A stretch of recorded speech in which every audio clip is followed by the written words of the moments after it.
Okay, so I walked down here and relived a The horrible door is memory. locked from the outside. Well, how the hell did I get in here then? Here, the doors can only be locked and unlocked from the outside. Okay. So what, I climbed in through some...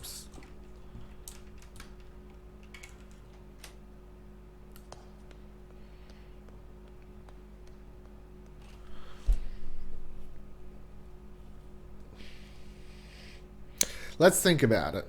She said the doors can only be unlocked and locked from the outside. Fact from a woman who's obviously having mental problems. Or there is a ghost, option 2. Or 3, I really honestly didn't think there was going to be any kind of freaky ghost shit in this one. I mean, I thought there might be some disturbing images, thoughts, that kind of You thing. can't get out of here. Only the dead can leave this place. See, that's what I mean. That's something an obviously non-sane person would say. And the footsteps sounded little, like a little girl.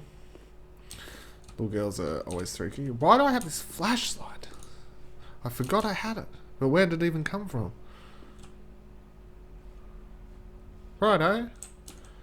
Let's say hello. Say hello to this doll, I guess.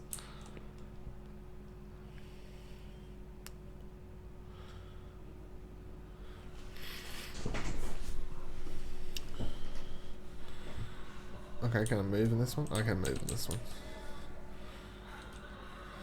Oh my god.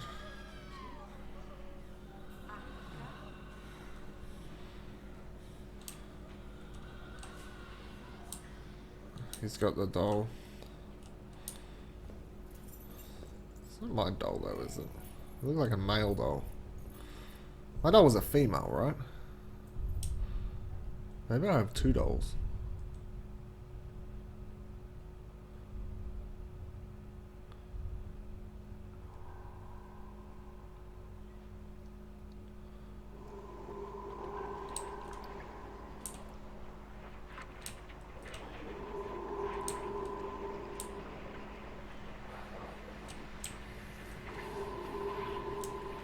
I don't like the idea of being led into a bathroom section by a guard who obviously has his best intentions out He for me. laughed, panted, and See, this slobbered is... all over me.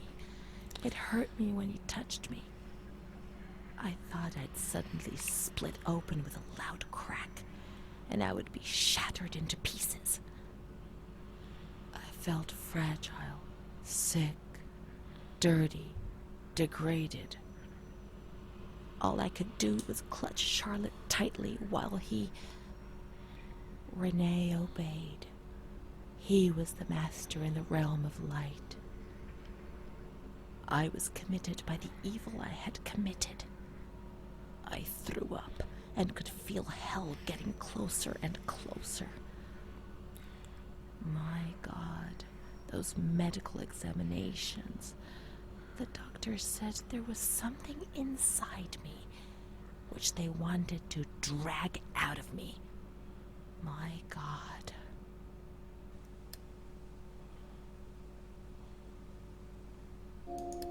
That's what I mean. See? So we don't know what she's done. Do we? So we don't know what she's done. I was kind of leaning towards the theory that her like mum tortured her or some shit like that, and then she got dragged here simply because she was an orphan or something. Now I'm leaning towards maybe her mum tortured her or did some bad stuff to her, and then she killed her mum somehow in like a burst of rage or something like that, and then she got put here. And then because of that, she had to go through all this stuff. I don't know. I suppose we'll soon find out. Either way, if someone goes to a hospital, even if they did, or you know they go to prison or something like that, obviously does not deserve to be raped. That's just kind of sick. And as I said before, it's kind of The most fucked up thing about this is this shit used to happen. Probably does still in places of the world. Because we all live in lucky parts of the world where you get to sit around and you get to watch videos of dudes playing games like this, and I get to sit around and play games like this. And other people in the world, not so lucky. Wow, we're going deep. What's up? Dear Director, I've been working at this institution for 5 years now. I'm a simple person. I'm not educated and I feel embarrassed about writing to you. I always try to look on the bright side, but sometimes we're called upon to do difficult things. That's our duty and I well understand and accept it. There's no alternative. However, I have decided to write to you because something is happening which is simply unacceptable. I'm well aware that there's someone among us who devotes too much attention to the younger female patients who are confused. The serious nature of this fact has compelled me to write to you. I'm certain of your indignation and the measures you will adopt to solve the problem. Please accept my warmest regards and respect. Okay, so someone wasn't happy with what was happening. You know what? Usually in these situations though, 9 times out of 10, the one in charge knows about the fucked up shit's happening. And they don't give any shits, do they?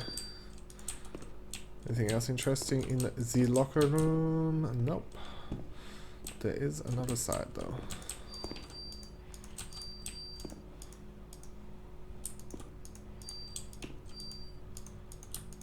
There's nothing interesting in the rest of the locker room. Continuing on.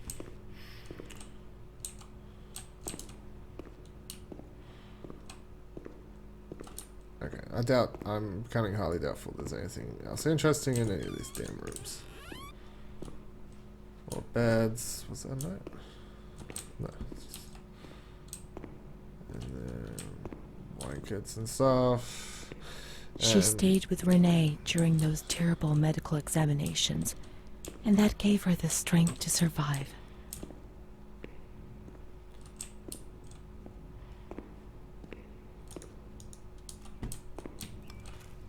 Beds are back. Oh. And then the beds will go away.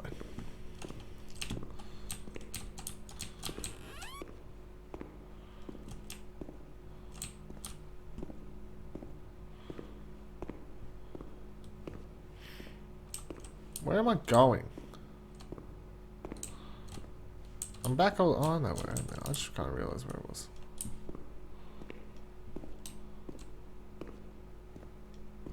So we're going down this way now? Nope, still not going down that way.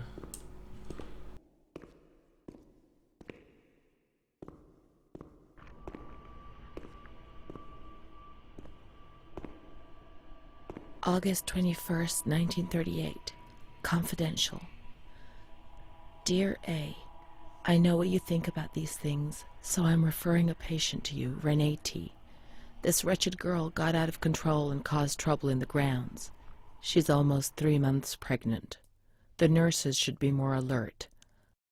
I'm examining the girl on the 28th. I'll handle things very carefully, don't worry. We don't want to make matters worse. Then they said that Renee was crazy, and that the illness was all in her head. Careful, little girl, careful. I was scared, and I didn't talk to anyone about the illness. Only her.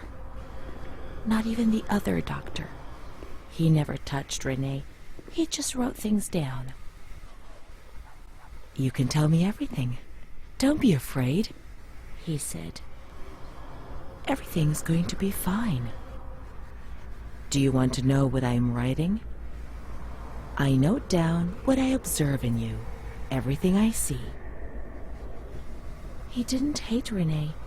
He tried to help her, but he rarely examined her in those small surgeries.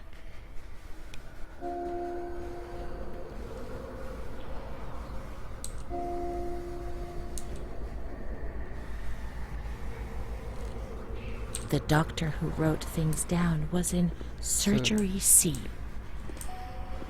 Okay. So, are the surgery rooms on the upper floors, or are they on the lower floors? Are these surgery rooms? Oh, there. Ambulator.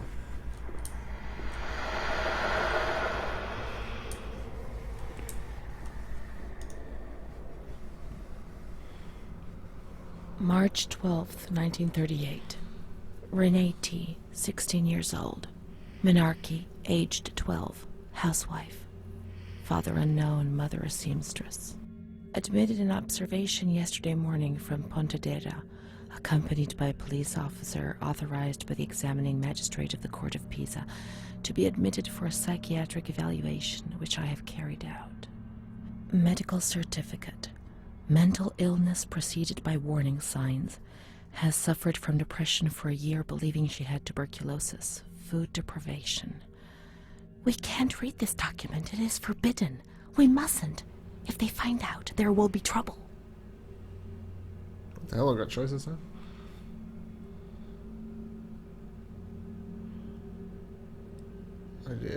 Idea. We have to look for Amara. We must hurry. We have to follow the memories and make sure they don't fade. She is frightened, hears noises and ghosts, presents serious signs of anxiety, psychosis, suffers from hallucinations. She is anxious, confused, her expression is distressed, a questioning look as if terrified, disoriented. She feels confused, hears voices shouting in her head. She doesn't understand things properly. She has been feeling unwell for 2 or 3 months. When questioned, she replies, "My mother wants to hurt me. I am always scared of her. She chases me." "Why are you here?" "I argued with my mother and was so upset that I felt like my head was spinning. There was a woman there who wanted to force me into a life of prostitution. They wanted to condemn me to be burned at the stake. Children whispered, called my name." March 16th. She couldn't sleep last night. They wanted to condemn her to be burned at the stake. April 4th.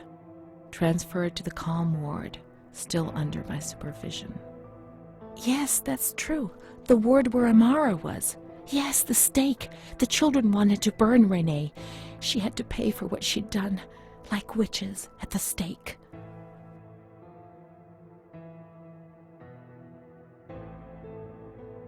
I didn't know what reality was. I never did. I've known many different realities, maybe too many. When you move, everything changes its appearance and meaning.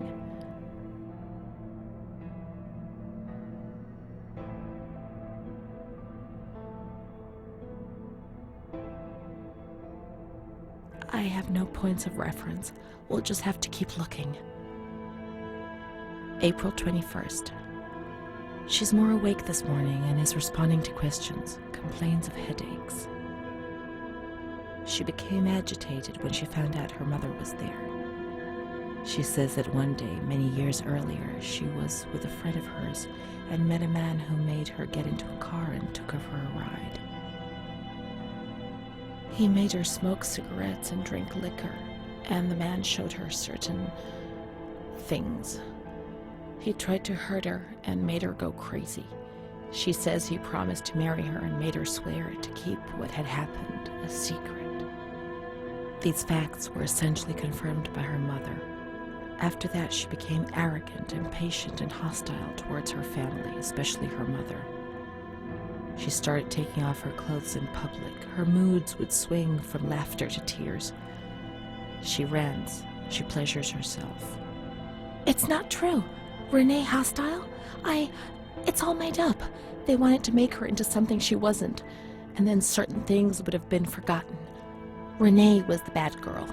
Maybe I'm starting to understand. That's enough of reading these lies. Let's look for Amara." My goodness gracious me.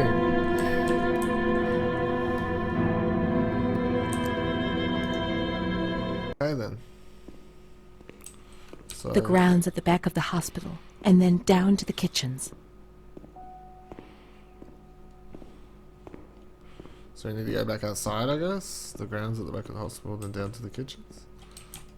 So we go outside and go around somewhere? Nope. That is incorrect, I'm sorry to tell you. Oh. This is opened up. This is the road we used to take. If it weren't for her, in the grounds on that bench in spring, so many days. It was like escaping the nature. She talked and smiled.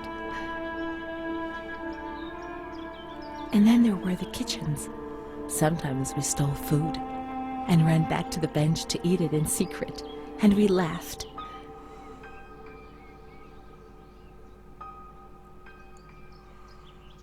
She did things to me.